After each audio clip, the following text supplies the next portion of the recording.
and welcome to Sunshine for Your Life.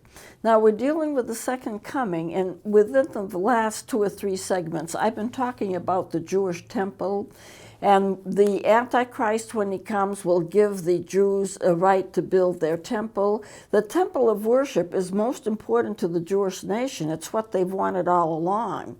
And there will be another temple built, and it'll be like in the tribulation period.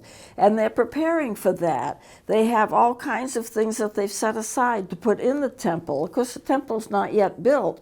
They did have a temple, and it was eventually destroyed. But God in the Old Testament gave them all kinds of specifics as to how this temple would be built, the dimensions and the gold and the wood and all of that. So I want to get into the meaning of the temple because it's important.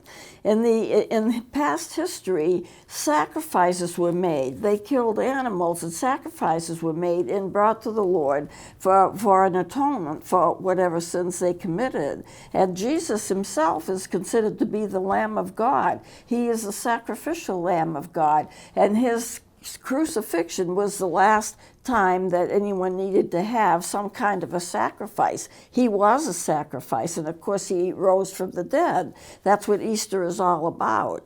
The other cultures in the time also had their temples. Now the Jews want to worship at their temple. Their temple is a little different for a number of reasons. The Jewish temple was never that big. It's about the size of a 4-story building in terms of its height. And the people themselves were not allowed to go in. It was only accessible by the priests. The priests would go in, make their sacrifices, and have their prayers and so forth. And it had a part that was called the Holy of Holies, which I'll get into in a minute, and any area for the priests. But the people did not go in. Now, I've been to the Middle East a number of times, and I've seen pictures of the Aqsa Mosque and other, mosques that are Arabic, and people worshiping in them, and they're crowded in there. There's a lot of people, just like at a crowded church service.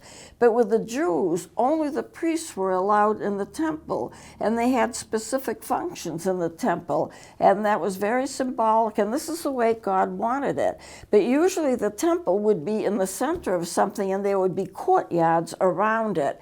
And people would be in the courtyards, but not in the temple itself. So what I want to do today, and what I have, are various pictures of what the temple probably would have looked like, based upon the dimensions. We can't be absolutely sure about everything, but based upon the dimensions given in the Bible, what the shape and what the size of what the temple would be, and what the rooms would be like, and what the Holy of Holies was like. So I want to go over that with you because it's very symbolic and it's very important to the Jewish nation.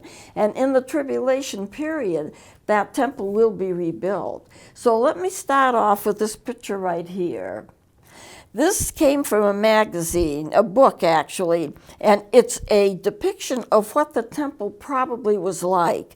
And whenever I see a map or a sketch, it always looks something like this. This would be the temple, this would be the porch area. You can see the size of the people, and this area out here has a lot of flame in it. This is where the sacrifices would have occurred. They would have occurred outside, not inside the building. There would be a place for that, and then they would be carried inside the building in the proper room to make the sacrifices, to present it to God. But the actual sacrifice was not in the temple, but outside the temple. This would be the area. And I've talked to you before about the posts and how wide they are, and they're covered with gold. This generally would have been the shape of the temple. And as I said, in terms of height, it wouldn't be huge. In comparison to other cathedrals and other temples, it was probably fairly small. There weren't that many rooms in it. You have 2 major rooms, a common area, and then you have the Holy of Holies, which is a second room, which has no light in it, and is only entered into by the priest, by the high priest, once a year. And that was the way that God had established it. So this is generally what the temple looked like, and it will actually look something like that again, although we don't know exactly. This seems to be a good representation. So let me show you some other charts. parts, and I want to show you a map or two in terms of the area. So let me, whoops, I got to take this paper clip off. This one right here, this is another, I'm going to move this here. This is another depiction of the temple. You can see how it is. This basin was filled with water for washing ceremonies, and this is the temple behind them, the porch area, the two posts that God talks about in terms of their width and so forth. And here again, it looks a lot like what I showed you in that first chart. This is what it would look like. Now, there have been, and I'll put this down, there have been models made. When I was in Israel, we saw models made of the temple. I mean, the models are huge. You can get up and you can walk through them. But they're not human size in terms of coming up to where your head is, but enough so that you can walk through. This would be the temple area, and all of this would be the courtyard. The courtyards surround the temple area, and this is where the people stay. When the priests are inside of the temple building, they are outside. There'll be a courtyard for women, there'll be a courtyard for men, and even at and when you have the Dome of the Rock, and I showed you where the wall was and that the women and men worshipped in different parts of it, the women and men were always separated. They weren't together. So the priests would be inside. There would be a courtyard here for Jewish men, a courtyard for women, and different groups of people on the outside of the temple, but not in the temple.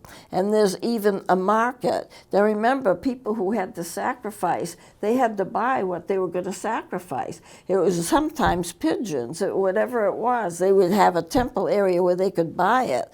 So anyway, this would be a model of what the temple area, remember, this is just people's conception. It may be a little bit different, but I think they've hit it pretty much on target. Now, and this part is important. In the building, in the temple, you have basically there are 3 rooms, but there's some side rooms, but they're basically 2 rooms. One is a congregation area where the priests went, and the other room was the Holy of Holies. The Holy of Holies is a room where only the priest only the high priest went in, and only once a year, in which he took sacrifices in that were on the outside, brought them in, and to ask for God's forgiveness and for an atonement for his sins and for his people's sins. Now, the thing that's important is that that room, which is a Holy of Holies, housed the Ark of the Covenant. This is the Ark of the Covenant right here. It's not very big. It would have been about 4 feet long, 2 feet deep, 2 feet wide. It would have golden rings. It was made out of acacia wood, I believe, and it had layers of gold, pure gold on it, and then it had a design which God had. Now, Ezekiel had a vision of what those would have been like, and so they followed that, the vision, and they had the cherubim up here. This is all gold, pure gold. Now, this was, the reason it's so important, that Ark of the Covenant, is that it housed the original 10 Commandments that Moses got on the mountain. When Moses went up on the mountain, he got the 10 Commandments. And the original tablets for the 10 Commandments he brought down with him, and they put him in the Ark of the Covenant. That's why that Ark is so important, and they need to house that Ark someplace. Now, they didn't have a temple for years, so sometimes they put it in a special tent. But they carried it from place to place to place because it was small enough that it could be carried. And when they carried it, they would even carry it to war with them.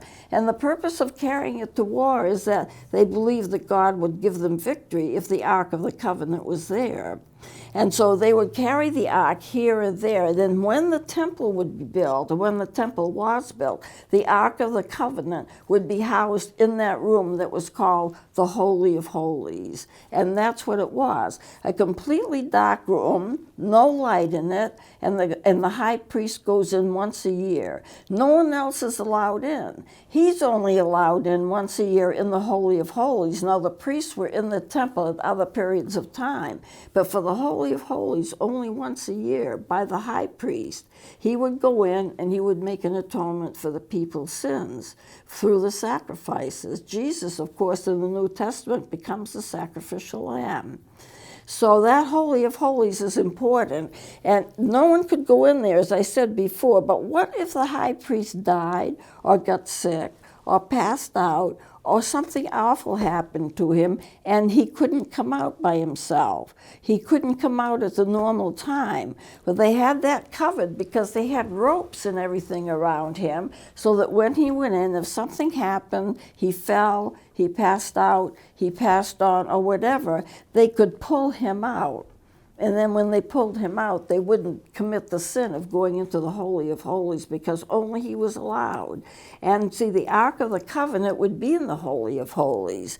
Now, nobody knows where the Ark of the Covenant is now. The temple that they had, Solomon's temple, would have been like I showed you. And eventually, of course, they went into captivity. The Jewish people went into captivity.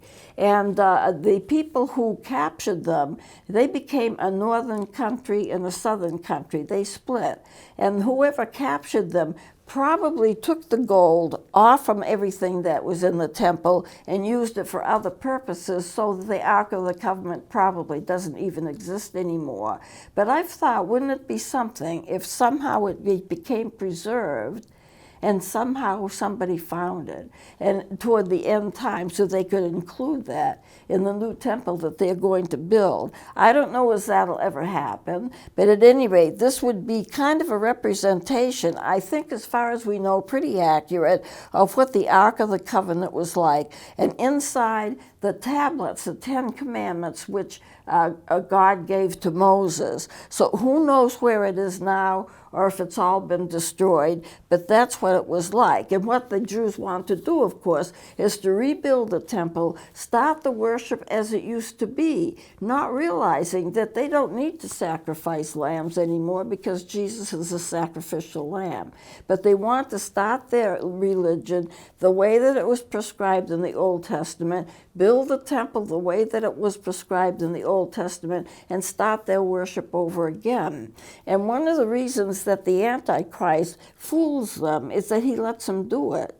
A peace treaty will be signed toward the middle of the tribulation, maybe earlier, maybe toward the beginning of the tribulation, and when Antichrist comes to power, he's not going to come as a villain. He's going to come as a man of peace, and everyone's going to love him because he's a man of peace. And one thing that he does do is he's going to allow the Jewish nation to rebuild their temple the way it used to be. So they'll have the Holy of Holies, and it'll be structured like it would be in the Old Testament, and they would maintain their worship as they did in the Old Testament before they went into captivity.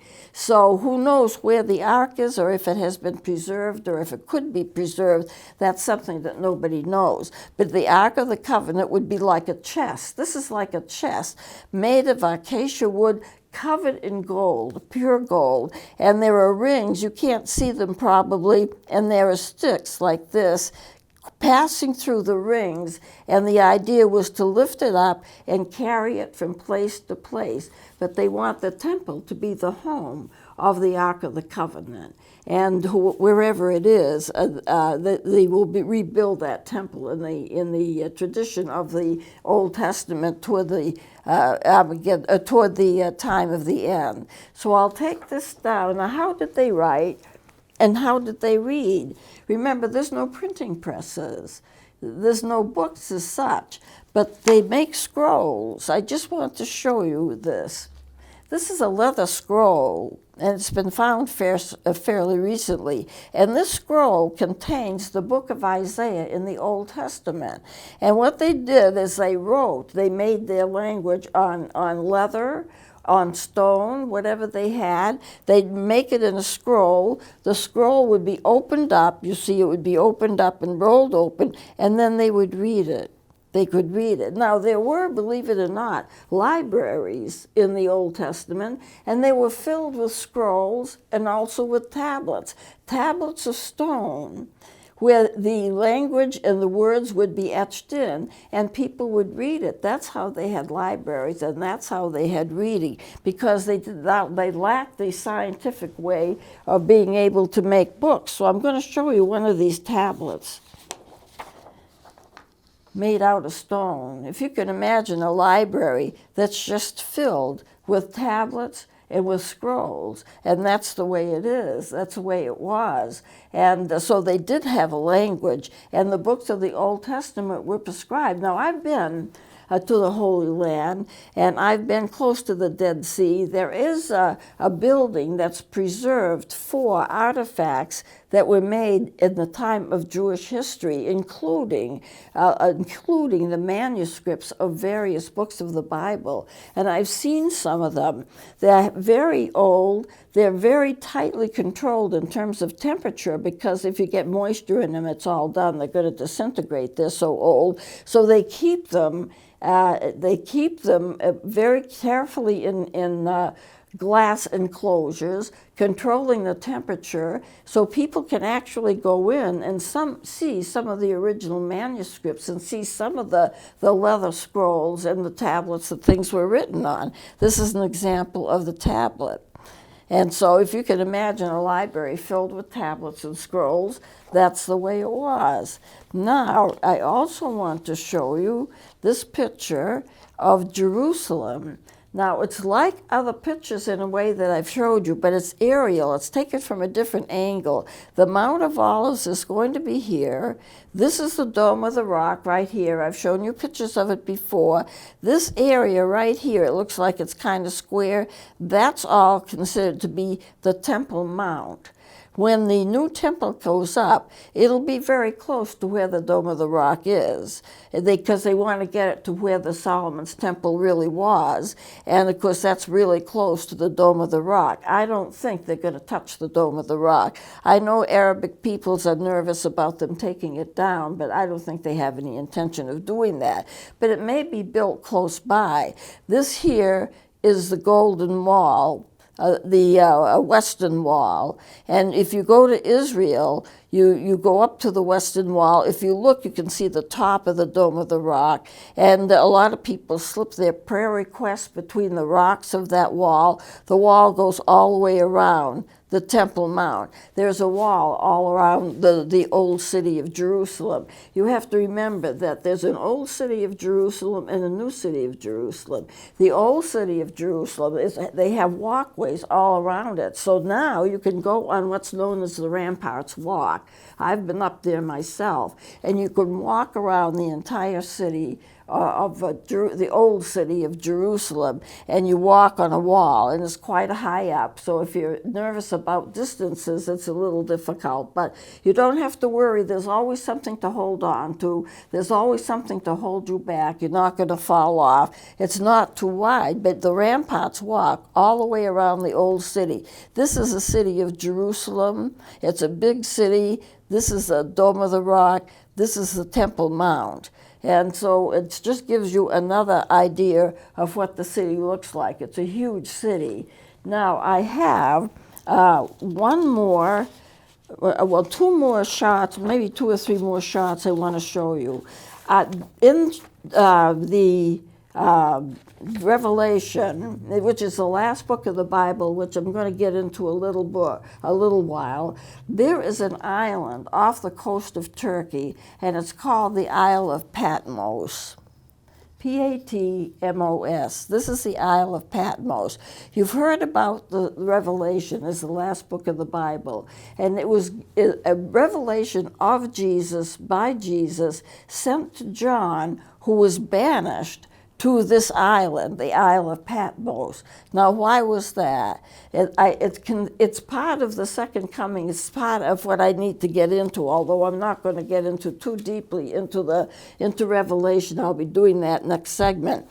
But people in that day and age if they were going to be punished for a crime, if they were considered to be criminals, or if they were considered to be outcasts for any reason, or if they were banished because of the fact that people didn't like their religious views, which is what was happening to early Christians, including John, instead of putting them in jails, they put them on an island. They would take them out and put them on the islands, and then they had no way to get back. They were just dumped there, and they either survived or they didn't. No matter, this was their punishment. They would be banished to an island where they couldn't get back to the mainland. So I want to describe this to you because we'll be getting into Revelations next time. And I want the revelation was given to John, who was a disciple of Jesus, and he was banished to the Isle of Patmos. This is the Isle of Patmos right here. It's off the coast of Turkey. So let me show you another map. And I think what we'll do is we'll probably close with this, but let me show you this. This is Turkey. Well, let me show you this first. I have another one I want to show you first. Here's a map of the Middle East.